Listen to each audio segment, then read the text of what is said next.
अस्सलाम वालेकुम दोस्तों, कैसे हैं सब? उम्मीद है खैरियत से होंगे। तो दोस्तों, आज हम बात करेंगे मोहम्मद बिन कासिम के सिंध पर हमले के बारे में और जानेंगे कि मोहम्मद बिन कासिम के सिंध पर हमले की गरज इस्लाम फैलाने और मजलूमों के आज़ाद करवाने की थी या सिर्फ दहशत फैलाना गरज थी। जानने के लिए वीडियो को एंड तक देखें और जिन्होंने मेरा चैनल सब्सक्राइब नहीं किया वो ज़रूर करें ताकि इसी तरह हिस्ट्री से मुतल्लिक आपके नॉलेज में इजाफा होता रहे। तो चलिए दोस्तों, वीडियो शुरू करते हैं।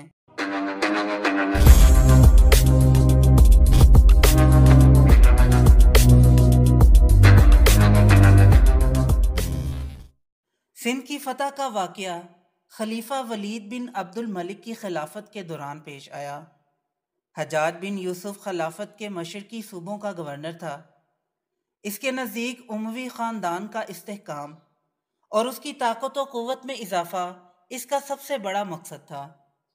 चनांचे इसने हजाज पर हमला करके हज़रत अबू बकर के नवासे हज़रत अब्दुल्ला बिन ज़ुबैर की हुकूमत ख़त्म की और इनकी लाश मस्जिदुल हराम में इबरत के लिए टांगी। फिर वो इराक़ गया और हज़रत अबू बकर के भांजे के बेटे अब्दुर्रहमान बिन मोहम्मद बिन अल अशस की बगावत को कुचला। इनके साथ ही हज़रत अतिया बिन साद ऊफ़ी ईरान भाग गए। उस वक्त हजाज का भतीजा और दामाद मोहम्मद बिन कासिम शिराज का गवर्नर था। हजाज बिन यूसुफ ने मोहम्मद बिन कासिम को लिखा कि अतिया बिन साद को तलब करके इनसे हज़रत अली पर सबो शतम करने का मुतालबा करे और अगर वो ऐसा करने से इनकार कर दें तो इनको 400 कोड़े लगाकर दाढ़ी मूंड दें। मोहम्मद बिन कासिम ने इनको गिरफ्तार करके हजाज का हुक्म सुनाया। इन्होंने ऐसा करने से इनकार कर दिया तो मोहम्मद बिन कासिम ने इनकी दाढ़ी मुंडवा कर 400 कोड़े लगवाए। आमतौर पर पाकिस्तानी मौरखीन सिंध पर अरबों के हमले की वजह ये बताते हैं कि सरांदीप से कुछ मुसलमान औरतें और बच्चे जहाज़ों में सवार होकर जब बंदरगाह देबल पर पहुंचे तो यहाँ बहरी कज़ाकों ने इन जहाज़ों को लूट लिया। जब औरतों और बच्चों को गिरफ्तार करके ले जाया जा रहा था तो एक लड़की ने फरियाद करते हुए हजाज से मदद तलब की। जब हजाज को इसकी इत्तला मिली तो वो इससे इंतहाई मुतासिर हुआ और इसने फ़ौरन सिंध की फतह का इरादा कर लिया। अरबों की लिखी गई फतह सिंध की रुदाद चचनामा के इन बयानात को आने वाले मौरखीन ने इसी तरह बिला कमो कास नकल कर दिया और सिंध पर अरबों के हमले का कोई तज्जिया नहीं किया। अव्वल तो इस वाक़े पर गौर करने की ज़रूरत है कि जब तमाम औरतें, बच्चे और मर्द गिरफ्तार कर लिए गए तो फिर इस खबर को हजाज तक पहुंचाने वाला कौन था? क्योंकि किसी एक शख्स का गिरफ्तारी से बचना और फिर सिंध से बसरा तक का बहरी या खुश्की का सफ़र करना आसान काम नहीं था। अगर ये फ़र्ज़ कर भी लिया जाए कि इस किस्म की खबर हजाज को पहुंची तो हजाज की शख्सियत और किरदार को सामने रखकर ये सवाल किया जा सकता है कि अगर राजा दाहिर के साथ मुसलमानों के ताल्लुकात की खराबी सिर्फ ये वाक़या हुआ था और दूसरी सियासी वजूहात नहीं हुई तो क्या हजाज को एक लड़की की फरियाद इतना मुतासिर कर सकती थी कि वो एक बड़ी फौज खलीफा की मर्जी के खिलाफ और माली मुश्किलात के बावजूद सिंध भेजता? हजाज जज्बात से आरी एक सियासतदान था और वक्ती जोश के सबब वो इस कदर अहम फैसला नहीं करता था।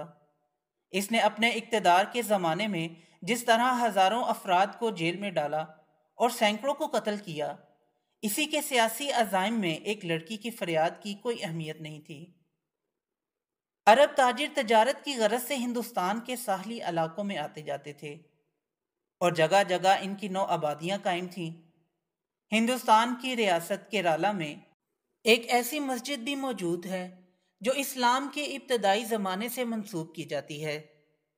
जजीरा सरांदीप में भी अरब मुसलमान ताजिर आबाद थे, इसलिए अरब ताजरों के जहाज़ों पर बहरी कज़ाकों के हमले ने हुकूमत के सामने ये मसला पैदा किया कि अगर समुद्री रास्तों की हिफाजत नहीं की गई तो इसका असर तजारत पर होगा। इसलिए हजाज ने फ़ौरन राजा दाहिर से ख़तो कताबत करके जहाज़ों के लूट के बारे में मालूमात की, लेकिन चचनामा के मुताबिक राजा दाहिर ने सिरे से इस बात से ही इनकार कर दिया کہ یہ جہاز اس کے اشارے پر لوٹے گئے ہیں یا اس کا اثر و رسوخ ان قزاقوں پر ہے؟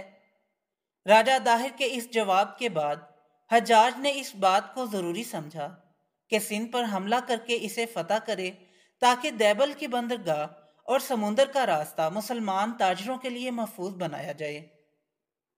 اس ضمن میں مسلمان عورتوں اور بچوں کی گرفتاری اور ایک لڑکی کی فریاد ایسا قصہ تھا جس سے عربوں میں جوش پیدا کیا جا سکتا تھا۔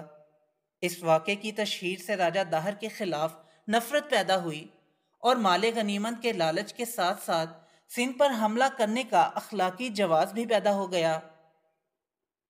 اس کے علاوہ بھی مورخین نے سندھ پر عربوں کے حملے کی وجوہات تلاش کی ہیں، مثلاً یہ کہ سندھ کے راجا نے ایرانیوں اور عربوں کی جنگوں میں ایرانیوں کی مدد کی تھی، لہذا مسلمانوں کو سندھ پر حملے کا حق حاصل ہو چکا تھا، یا یہ کہ بہت سے پارسیوں نے عربوں سے شکست کھا کر سندھ میں پناہ لی تھی، وہ اس علاقے میں رہتے ہوئے عربوں سے آزادی کے حصول کی کوششوں میں مصروف تھے۔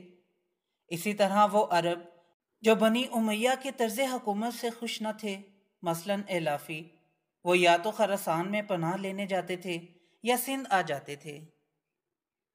اب ہم بات کرتے ہیں کہ کیا محمد بن قاسم سندھ میں سادات کو قتل کرنے آیا تھا؟ محمد بن قاسم نے 711 میں سندھ پر حملہ کیا اور 715 میں نئے خلیفہ نے اسے سزائے موت دے دی تھی۔ اس وقت امام حسین کی نسل سے صرف حضرت علی زین العابدین اور ان کے بچے موجود تھے۔ امام حسن کی اولاد بھی چند گنے چنے نفوس پر مشتمل تھی۔ ان کے فرزندوں کے سندھ آنے کا کوئی ذکر تاریخ میں نہیں آیا ہے۔ تاریخ کی کتابوں میں اس دور کے وہ مسلمان جو بنی امیہ کی حکومت سے تنگ ہوتے تھے، ان میں خراسان اور قندھار کی طرف جانے کا رجحان نظر آتا ہے۔ تاہم بنی امیہ سے تنگ آ کر کچھ افراد کا سندھ آنا بھی خارج از امکان نہیں، لیکن ان کی سرکوبی کو سندھ پر حملے کا بنیادی مقصد قرار دینے جیسے بڑے دعوے کے لیے مضبوط شواہد کی ضرورت ہے جو موجود نہیں ہیں۔ عبداللہ شاہ غازی کو اگر تاریخ میں ڈھونڈا جائے تو 769 عیسوی میں محمد نفس زکیہ کے فرزند عبداللہ اشتر کا ذکر ملتا ہے، جنہیں عباسی خلیفہ منصور دوانیکی نے قتل کرایا تھا۔ تاریخ تبری کے مطابق یہ واقعہ 151 ہجری میں پیش آیا۔ چنانچہ عبداللہ شاہ غازی اور ان کے ساتھیوں کے قتل کو بھی محمد بن قاسم سے منسوب کرنا درست نہیں ہے۔ محمد بن قاسم کے سندھ پر حملے کا مقصد دولت اور زمین پر قبضہ کرنے اور بیٹیوں سے جبر کرنے اور ان کو لونڈیاں بنا کر بازاروں میں بیچنے کے سوا کچھ نہ تھا۔ اسے مقامی آبادی کا مذہب بدلنے سے بھی کوئی غرض نہ تھی۔ تاریخ و احادیث کی کتب سے معلوم ہوتا ہے کہ مفتوحہ علاقوں میں لشکریان بنی امیہ کی توجہ اسلام پھیلانے کی بجائے جزیہ کی آمدنی بڑھانے پر ہوا کرتی تھی، چنانچہ وہ نو مسلموں پر بھی یہ کہہ کر جزیہ لگاتے تھے کہ یہ دل سے مسلمان نہیں ہوئے۔ دوسری طرف چشت نامہ میں ایسے متعدد مقامی غیر مسلموں کا ذکر ہے جنہیں محمد بن قاسم نے راجہ داہر سے بے وفائی کرنے کے انعام میں عہدوں سے نوازا۔ یہاں اس کے دور میں اسلام کی تبلیغ کی کوئی کوشش نظر نہیں آتی۔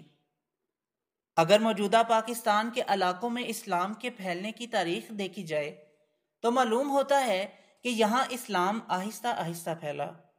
مختلف اسلامی مسالک کے مبلغین یہاں آتے رہے، لیکن یہاں مقامی ثقافت سے ہم آہنگ افکار کو ہی پذیرائی ملی۔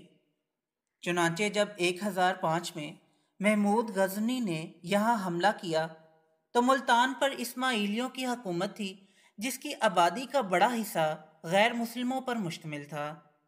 نیز ہندوستان کے ایسے علاقے جن پر مسلمانوں کا اقتدار نہ تھا، وہاں بھی مسلمان دوسرے مذاہب کے لوگوں کے ساتھ امن و سلامتی سے رہتے رہے ہیں۔ مسلمان بادشاہوں کی حکومت میں ہندو اعلیٰ عہدوں پر فائز رہے ہیں تو ہندو بادشاہوں کی حکومت میں مسلمان عہدیداروں کا ذکر مل جاتا ہے۔ اس مرحلے پر ہمیں یہ سمجھ لینا چاہیے کہ جب بھی غیر ملکی حملہ آور کسی ملک پر حملہ کرتے ہیں، اس پر قبضہ کرتے ہیں، تو اس کے نتیجے میں نہ صرف اس ملک کا سیاسی، سماجی اور معاشی نظام ٹوٹتا ہے اور معاشرے میں بے چینی اور ٹوٹ پھوٹ کا شکار ہو جاتا ہے، बल्कि इसके ज़राए को ये हमला आवर गस्ब कर लेते हैं और मुल्क को मुफलिस और खोखला कर देते हैं। अब अगर हम अपने मुसलमान हमला आवरों को इनके जंगी जराइम और लूट मार पर माफ़ कर दें, इनके कत्ले आम को नज़रअंदाज कर दें, तो इस सूरत में हम कभी भी हकीकी तारीखी शऊर पैदा नहीं कर सकेंगे और तारीख से कोई सबक सीखने के काबिल नहीं होंगे। जहां तक हमला आवरों का ताल्लुक है, इसमें हमें इस फर्क को कायम नहीं रखना चाहिए कि यह हमारे हैं या दूसरों के हैं, क्योंकि हमला आवर चाहे वो कोई हो, इनका मजहब, नस्ल और जुबान कोई हो, वो हमला आवर ही होते हैं। लिहाजा इन्हें इसी तनाजुर में देखना चाहिए और तारीख के साथ इंसाफ करना चाहिए। तो दोस्तों, ये थी आज की वीडियो। वीडियो पसंद आई हो तो लाइक ज़रूर करें और मेरे चैनल को सब्सक्राइब करें। फिर मिलते हैं एक नई वीडियो के साथ। तब तक के लिए इजाज़त दें। अल्लाह हाफिज़।